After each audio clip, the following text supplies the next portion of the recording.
Hi అందరికీ ఎంతో టేస్టీగా ఉండే వంకాయ చింత చిగురు ఫ్రైని ప్రిపేర్ చేసుకుందామా. దీనికోసం ఫ్రెష్గా దొరికిన చింత చిగురుని తీసుకొచ్చుకోండి. అలాగే 3 వంకాయలను తీసేసుకొని శుభ్రంగా కడిగేసుకొని ఎంత వీలైతే అంత చిన్న ముక్కలుగా కట్ చేసుకొని వెంటనే ఉప్పు నీటిలోకి ట్రాన్స్ఫర్ చేసుకోండి.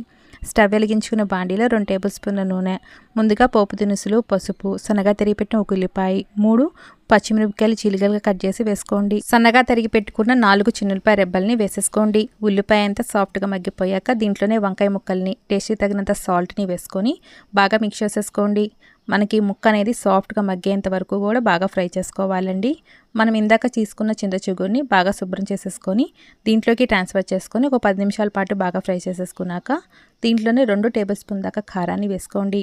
ఫైనల్గా దీంట్లో కొద్ది కొత్తిమీర జల్లేసేసుకొని కారం అంతా బాగా ముక్క కలిసేదాకా బాగా ఫ్రై చేసేసుకుంటే ఎంతో టేస్టీగా ఉండే చింత చిగురు వంకాయ ఫ్రై రెడీ అయిపోతుంది. మీరు కూడా ఒకసారి చూసి ట్రై చేసి ఎలా వచ్చిందో కామెంట్ చేయండి.